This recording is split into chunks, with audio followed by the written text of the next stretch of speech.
Ils jouent un rôle important dans le monde des cryptos.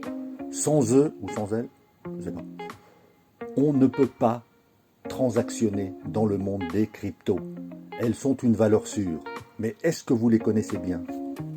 Crypto Philippe t'explique, si tu n'as pas le temps de lire cet article. Dans cette période inflationniste, il n'est pas inintéressant de s'intéresser de plus près aux stablecoins et d'en avoir. Les stablecoins, la solution pour échapper aux monnaies fiduciaires à forte inflation, l'euro, le dollar, etc. Des projections de croissance en forte hausse pour les stablecoins sont observées. Selon les estimations des gestionnaires d'actifs, la valeur des transactions sur le marché des stablecoins devrait atteindre plusieurs centaines de milliards de dollars dans les années qui viennent. Les auteurs du document que vous trouverez dans l'article ont noté qu'en 2022, les règlements en stablecoins ont atteint plus de 11 000 milliards de dollars selon les données on-chain.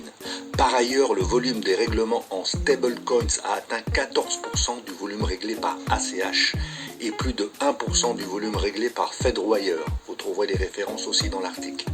Pourquoi les stablecoins sont-ils de plus en plus populaires ? L'utilisation des stablecoins pour se prémunir contre l'inflation est un phénomène observable depuis plusieurs années maintenant. Dans des pays d'Amérique latine tels que l'Argentine et le Venezuela, les stablecoins sont devenus une alternative à la monnaie nationale, alors que l'inflation continue de progresser. N'oubliez pas le cas du Salvador non plus, qui a mis le Bitcoin comme monnaie nationale. Et il n'est pas besoin d'être en Amérique latine pour s'en préoccuper. Ayez toujours des stablecoins pour combattre l'inflation qui n'est pas finie chez nous. Et pour vos transactions, vous les faciliterez pour toutes les cryptos. N'oubliez pas que mes actus crypto sont des moyens de vous informer, mais aussi de vous former. Ce sont de véritables formations gratuites.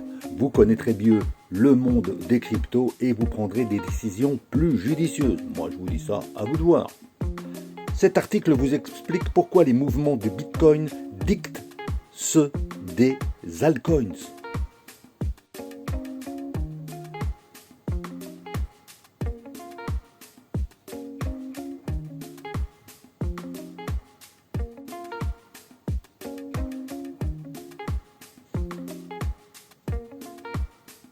Vous avez bien écouté mon explication sur les stablecoins?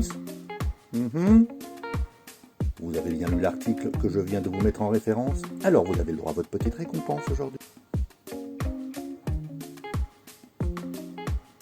Je reviendrai pour mon conseil du jour à 13h30, tapant, j'ai pas le temps là.